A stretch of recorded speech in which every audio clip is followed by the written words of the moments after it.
All right, so at one point in time, whenever I thought cologne fragrances, I thought subpar scent, poor performance, and overall low quality, but that's just not the case with some clones. There's some clone fragrances that you could slap a $200 or $300 price tag on and say that they're a niche fragrance and no one would know the difference. That's the case with these top 5 that I've got for us to discuss today. I have swam across an ocean of cologne fragrances to find these 5 bangers. Okay, so let's talk about it.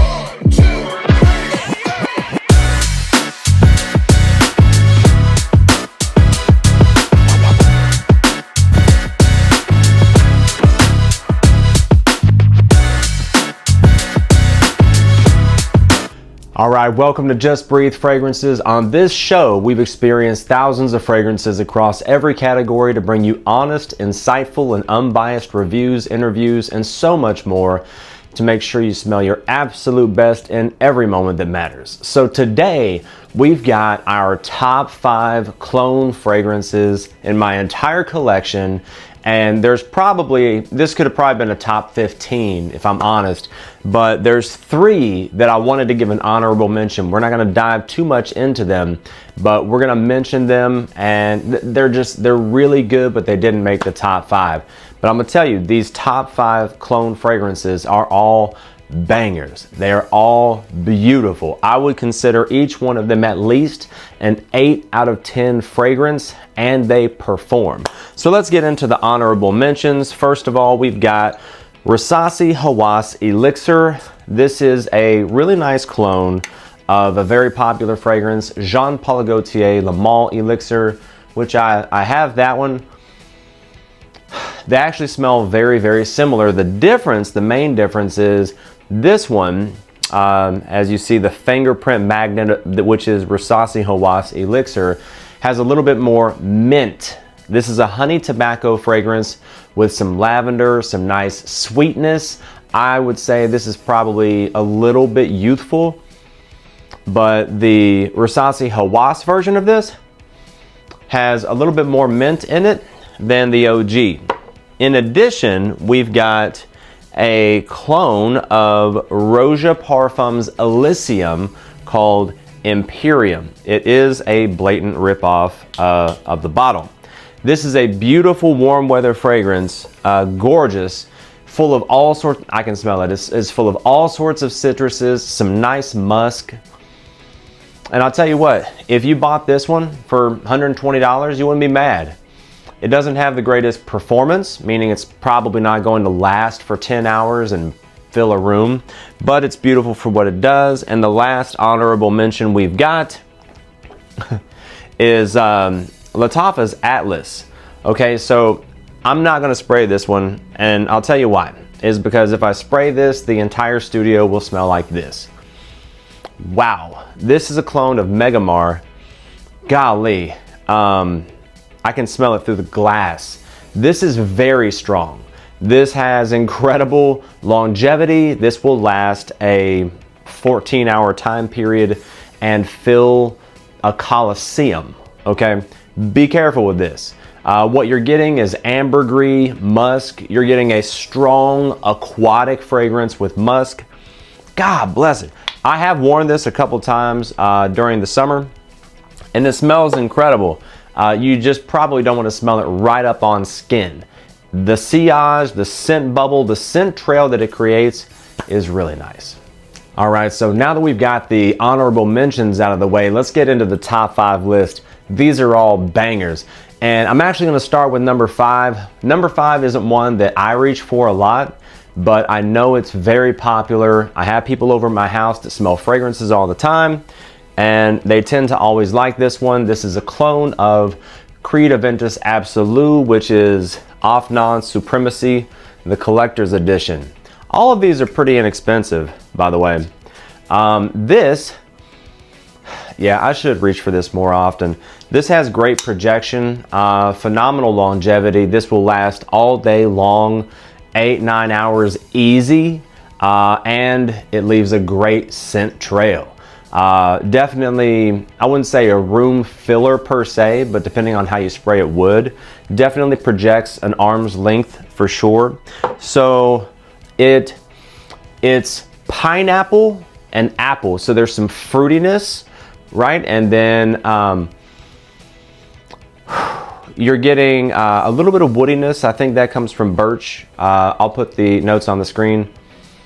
And of course there's oak moss in the dry down. This is a very nice masculine freshy that's slightly fruity as well. And I'm telling you guys, if you're hesitant about fruity fragrances, don't be. This is still very masculine, especially once it dries down and you get that nice oak moss in the base. It's not too sweet. I would say this is more in the vein of being just fresh, right? Fresh, slightly fruity with that pineapple and apple. You get more pineapple than apple. And really, once it dries down, it's something that anyone should really appreciate. This is a safe blind buy, I would say. Afnan Supremacy Collector's Edition. All right, so number 4 is one that I've been wearing a lot recently because it's starting to cool down out here anyway. And this one is great for cooler weather. And it's a clone of Tom Ford's Tobacco Vanille that just hits the nail on the head. Pandora Scents Tobacco Vanille, okay? This is beautiful. So what you're getting with this one, you're getting the same thing as Tom Ford's Tobacco Vanille. There's not much of a difference. A slight difference in quality, but damn, this is good. Okay, so obviously you're getting tobacco and vanilla, hence the name Tobacco Vanille. But you're getting some cacao and I wouldn't even call it chocolate. You're getting some cacao, right?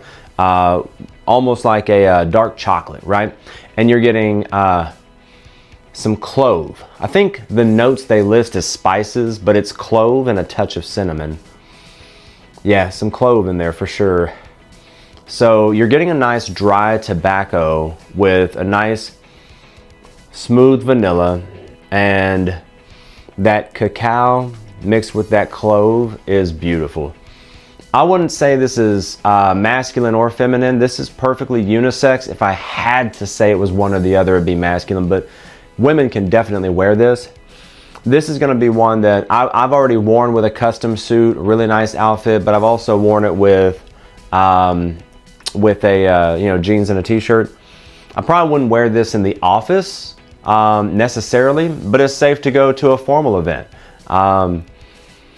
And this is great for just those date nights or cooler nights, cooler days, where you just want to smell beautiful. You want to smell great as a man, masculine, sexy. This will do it for you. Pandora Scents Tobacco Vanille. All right, so I can't have a top 5 clone list without having one of the Lattafa Khamrahs on there, and it's certainly not Dukan. I'm not a fan. For me, the original Lattafa Khamrah leans a smidge feminine, but the Khamrah Qahwa, holy smokes. I'm trying not to cuss too much on this channel. So this is so good. It's sexy. It's a clone of Angel Share, right? So, man, in my opinion, the original is closer to a clone of Angel Share, while this one has a coffee note in there, so you've got a little bit of a booziness, right? And you've got a nice sweetness. The original is almost a little too sweet for me. This one is perfect. Once they add that coffee note, it just balances everything out much better, and it smells of higher quality than any of the other in the line. I love wearing this one. It's a great compliment getter. It's sexy, it's quality, it's cheap. You can probably find this at Burlington sometimes. So yeah, that nice boozy sweetness with the ambery, just gorgeousness. It's smooth. That coffee note rounds it out. For me, this is a banger and will always be. So this has great projection. You're gonna notice that it creates a nice scent bubble around you. The scent trail is gorgeous. and it has really good longevity. I mean, for probably about 5 or 6 hours it projects, arm's length or so. And then this is a skin scent for 10 hours easy. Lattafa Khamrah Qahwa, they did it right. All right, so in at number 2, we have another banger, and it's got great projection, great longevity. It's a clone of God of Fire, a much more expensive fragrance, and that is Vulcan Feu. Now, I've featured this on a couple other lists. I'll link those here. I think one was top 5 vacation fragrances. I was going to the Grand Cayman Islands and I had to pick a couple. And then this is also one that made it to the sexiest fragrances list. This is gorgeous, okay? I just love spraying it, love smelling it, love wearing it. This is a compliment god. Oh my goodness. So it's got mango. It's a mango forward fragrance. And it's nice and bright and effervescent with that ginger note as well.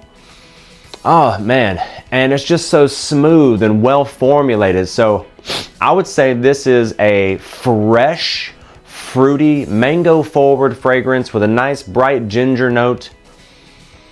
And I mean, it doesn't matter if you just sprayed it or in the dry down, it's just sexy. It's smooth, it's well formulated, it works. I would wear this in just about any situation, really. I mean, and it is unisex for sure. Women can certainly wear this one. Men can definitely wear this. I wear this all the time when the weather's warm. So this is going to be something that will probably be more appropriate for warm weather, maybe casual situations. But I mean, heck, lightly sprayed could be an office fragrance, could be a formal fragrance, but this is more casual, more fun. And it's just so damn good. There's some citruses in there, mango, ginger, and it's just gorgeous. French Avenue hit it out of the park with Vulcan Feu. This is a 9 out of 10 fragrance, for sure. I love it. That brings us to number 1. Number 1 is so good. And I don't know if I'm gonna receive some hate for this or not, but number 1 isn't technically a clone. It's from a clone house. Okay, so it's from Lattafa, and it's so damn good. I'm gonna tell you, I've worn this in church, I've worn this at a formal event, I've worn this just around the house, and I've gotten loads of compliments from this. It is Lattafa's Teriyaki Intense. Now, I also have Teriyaki here as well. Teriyaki, I'll talk briefly on because I feel like it does lean a smidge feminine. This is for sure unisex. Okay, so number 1 is Teriyaki Intense. This is sexy. This is smooth. This is luxurious. It's got a plum liquor note, so it's kind of boozy in there. But it's not overly boozy. Golly, this is just so good. Now, this was formulated by the perfumer Quentin Biche. Now, Quentin made both of these. Quentin has made all sorts of niche fragrances for Amouage. He's made them for La Belle. He's made them for Parfums de Marly. He's responsible for Delina from Parfums de Marly. An all-time, it's an epic fragrance. But this is so good. You're getting something that's semi-sweet, sensual, smooth, slightly boozy, slightly fruity because it's plum liquor. And it just flows. And the scent trail this creates is intoxicating. It's also, this is one I got from Burlington for next to nothing. I don't remember, I think it was 40 bucks. This is something that I wouldn't wear during warm weather, but any other time, feel free. It's got great projection. It leaves a great big scent trail. The sillage is incredible. It has really good longevity. If you spray this on clothes for a date night, it'll be on clothes when you wake up. And I would be hard pressed to find somebody that didn't love this. Now, the original Teriyaki, we'll call it the not intense version, it's got an almond note in there, and it's semi-sweet, kind of powdery. I got some on my finger. Semi-sweet, kind of powdery, light, floral. I would say this leans slightly feminine, and I love it. It's very good. In my opinion, Teriyaki Intense is for sure the better of the two. It is an absolute certified banger. I would say it is also a 8.5, maybe 9 out of 10 fragrance. It's just gorgeous. All right, so that does it for my top 5 favorite clone fragrances in my entire collection. And there's probably about a dozen more that could have made it somewhere in the list or as an honorable mention. So let's start a discussion in the comments section. What's 1 or 2 of your favorite, all-time favorite clone fragrances? And have you tried one of these? What's your thoughts on them? And feel free to go ahead and subscribe and hit the bell. That way you see this content again, because if you don't, you may not. And as always, remember, a great scent doesn't just smell good, it says something. So choose what smells right for you and just breathe. Thank you.